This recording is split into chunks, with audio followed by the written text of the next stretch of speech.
the Cleveland Indians do win the World Series this year, it will be because of the great starting pitching and the timely hitting.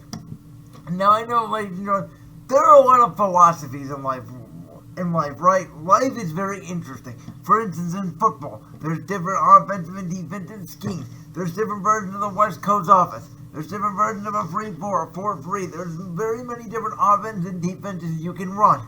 In baseball, you have your theorists that believe that power hitting needs to come back, that hitting does win a World Series. And then your traditionalists like me that believe you need a strong pitching and strong bullpen to win a World Series. And when you have the AL Cy Young Award winner to me in Shane Bieber, without a doubt, and the potential AL MVP in Jose Ramirez, man, this Indians team, I gotta tell you, this team is set up to not only win now, but they're set up to win for the future. Obviously, let's hope that Terry Francona, gets better. Prayers and shout out to Tito. I know he's been dealing with a gastrointestinal issue, and Sandy Alomar has done a heck of a job holding down the fort. But let's hope that Terry Francona can come back and manage this team to a World Series. And man, I think this team has a legitimate shot. You take a look at our top 3 starters. In my opinion, it'll go Bieber, Plesac, Carrasco. And we saw Bieber and Plesac pitch really well. I know Plesac gave up 4 runs, but he only gave up 4 hits last night. He pitched really well. They were all extra base hits. He only gave up 1 hit for 6 innings, and then really struggled in the 7th inning. Probably should have pulled him. But don't forget, in the postseason, you would be pulling those guys out anyways, because you're trying to shorten the game with that bullpen. Then Carrasco tonight, we'll see against Pittsburgh. But the Indians definitely do have a 1-2-3 punch with Bieber, Plesac, and Carrasco. And I think going to the bullpen will be Aaron Savali. We've already saw Tristan McKenzie go to the bullpen. He looked great. I believe it was Wednesday night. He came in for 2 scoreless innings after Bieber, man. And this is the thing about Shane Bieber. Bieber really struggled Wednesday night. He only won 5 innings. Yes, he gave up the 1 run, but he got double-digit strikeouts. And Bieber was really laboring. But the side of a great pitcher is when you don't have your best stuff, and you don't have your best stuff that night, you can still get through the game and give your offense a chance to win the game, and that's what Shane Bieber did. And for all this talk about how bad the Indians' offense is, and granted, it's not great, it's not, even a top, half of baseball, it's definitely in the bottom half of baseball. In terms of numbers, I would say when you look at this team, and I know everybody's going to say in the offseason, whether we win a World Series or not, oh, the Indians need to go get a power bat, oh, the Indians need more innings. And I would take a look at you and say, well, where is that going to come from? Because here's the thing, right? If you bring back Cesar Hernandez, which I think the Indians absolutely should, at second base, you're going to have Lindor locked in at shortstop, you're going to have Cesar locked in at second, Jose at third, obviously Santana at first base, and your DH is going to be Reyes, and Roberto behind the plate. So there's your 6 guys right there. You cannot take Roberto Perez out of the lineup because his defensive catching is just so valuable. And let's open a normal season, or whether it's not even a normal season. Because I think one of the things that baseball might look at here is, I gotta say, I kind of like the 60-game sprint more than a 162-game marathon. Maybe they meet in the middle, somewhere between 80 and 100 games. But I'm not sure if we're going to see 162 games again, man. I think these guys may need a couple more weeks. Like instead of starting up in late July to begin the season, maybe you start up, 4th of July weekend or the end of June. Give yourselves a couple more weeks of games. But, man, I kind of like this, man. It puts more urgency. You don't get burned out as much and moves by a lot quicker. I gotta say, one of the things about this pandemic that I think has actually been helpful is, number 1, obviously we've been taking care of our services. We've been cleaning our areas a lot better. But number 2, it's all about adapting. I mentioned this at the top of the show about good versus great. You don't want to hang around good people. Like, yes, you do obviously want to hang around good people more than bad people, but you don't just want to hang around good people. You want to hang around great people. You want to find somebody that's great at one thing. Somebody that does something exceptional. You take a look at what Patrick Mahomes does, what Russell Wilson does, what LeBron James does, what Mike Trout does in their sports. Those are special players. Well, one of the things those guys also do is they adapt to different environments. They don't get rattled very easily. They're real leaders. They stand up. When something goes wrong, they take the blame, they help their team move over it, and they move on. I think without Terry Francona, we've seen a little bit of a lack of the Indians' leadership. But I think also in this pandemic, we saw a little bit of a lack of leadership when it came to baseball, negotiating, because they wanted more money. But I think, let's be honest, man, I think we're kind of all over that a little bit. And I think, hey, let's come back to the drawing board here. Maybe 80 or 100 games moving forward. But as I get a little bit off track, you know, the Indians, as I mentioned, you have your 6 players in the infield, and then in the outfield, you know Naquin's going to be your everyday right fielder. He's earned that. I'm not ready to give up on Josh Naylor yet. I mean, we just traded for him, so maybe he finds a new left fielder. I'm not loving the Shields in center field. You know, I know he's been hitting pretty well, but, you know, I know he's got great speed in the outfield, but his arm is a noodle arm. I think that could cost us in the postseason. I am worried about that. I'm hoping Mercado can develop a little bit, and this is really Mercado and Zimmer's, you know, last shots here to make a lasting impact on this team. So maybe you go out and you add a different left fielder, you move Naylor to the bench, because you're not going to give up on Naylor. You may end up sending Naylor down, but I think, you know, I like Naylor's arm, and I think he's only going to develop. So, you know, maybe you look at the past and you go, okay, left field, center field, maybe those are the 2 areas we can improve. But this pitching staff, my goodness, I mean, you take a look, I already mentioned Bieber, Plesac, Carrasco, Savali, McKenzie, and this Cal Quantrill that pitch, you know, Tuesday night, he's a bullpen guy. The Indians are going to try to make him a starter next year. He went 4 innings and just flat out dominated.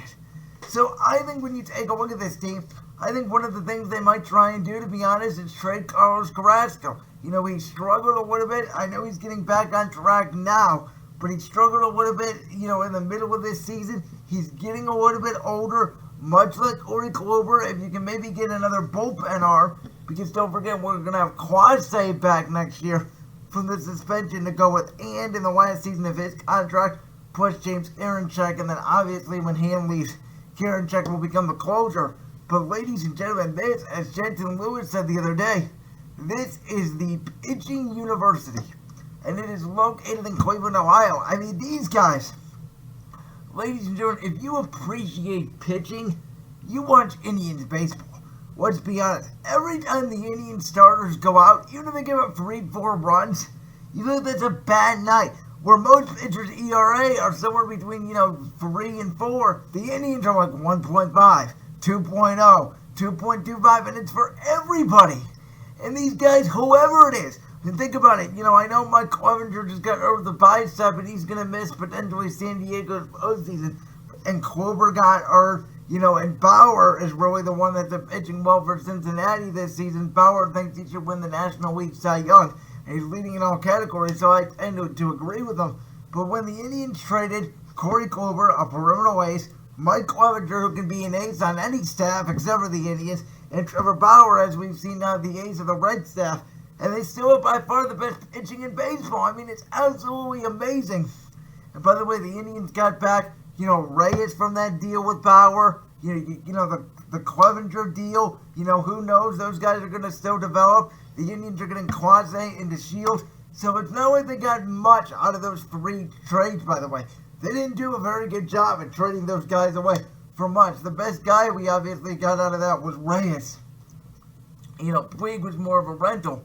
But, you know, it's not like we've gotten great value. And these guys just keep turning out. Whether it's McKenzie, you know, Savali, Bieber, Plesac. I mean, it's just amazing to watch these guys. And as I mentioned, if you do trade Carrasco, I think next year's rotation could go like this. Bieber, Plesac, Savali, McKenzie, Quantrill. Now, the order may change, but I would think about doing it because you're not going to give up any of those young guys. All 5 of those guys are young. Carrasco's the veteran of that group. Now, you may want to say, look, we may want to keep the veteran to teach these guys along, and I understand that. But also, man, I think Shane Bieber's a veteran already.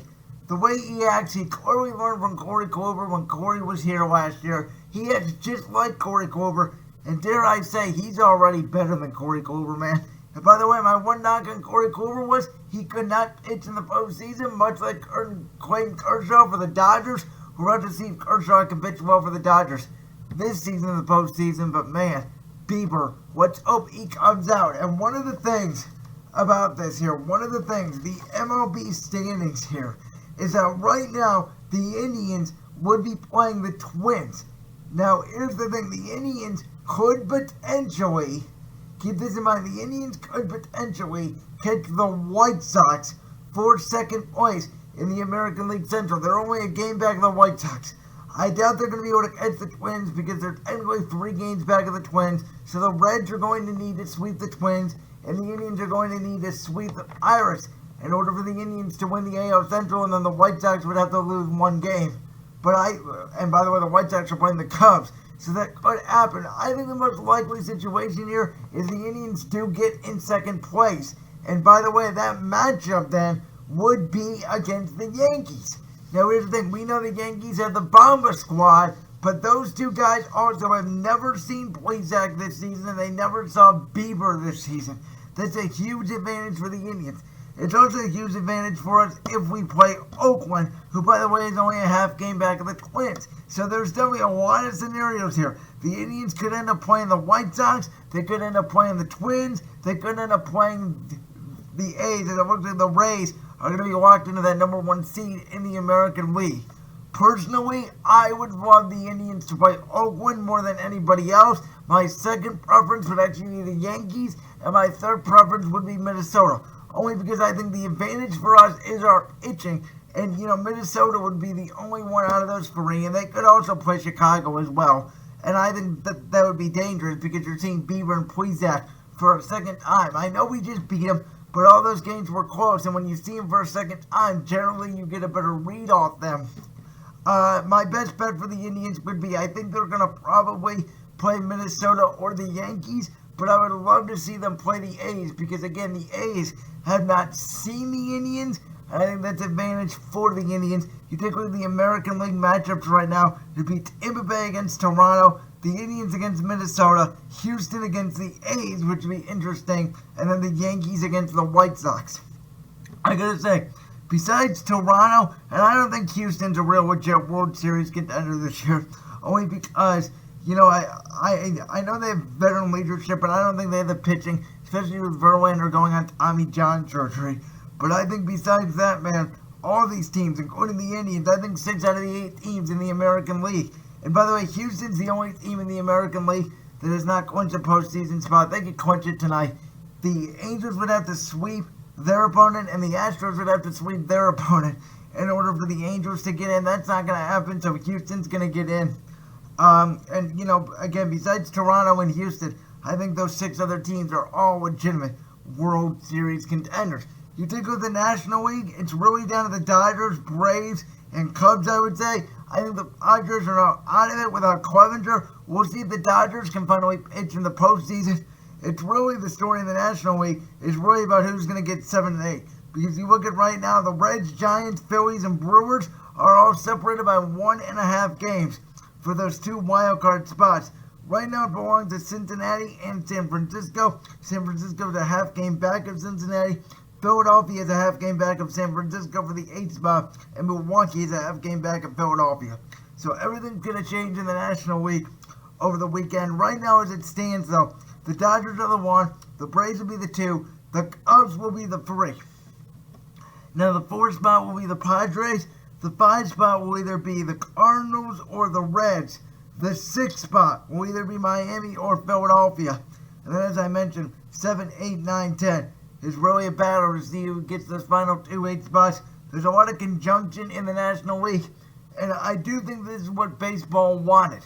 When baseball wanted to go to a 16-8 format, 8 teams per, conference, I guess you would say, 8 teams per week, I think this is what they wanted. There's more competition. Definitely it's always been this way, where the American League is very strong at the top, very weak at the bottom, where the National League is very balanced out. I've always compared the American League to the NBA Western Conference and the National League to the NBA Eastern Conference. With that being said, I think you're real, as I mentioned, legitimate World Series contenders in the National League are the Dodgers, the Braves, and the Cubs. And, we are going to have a new World Series champion this year because of the fact the Washington Nationals have been eliminated for the postseason. So giddy up. I think the teams with the best pitching are going to win. The National League bubble will be in Texas and Houston. The American League bubble will be in San Diego and LA, with the World Series taking place in the Texas Rangers' new ballpark.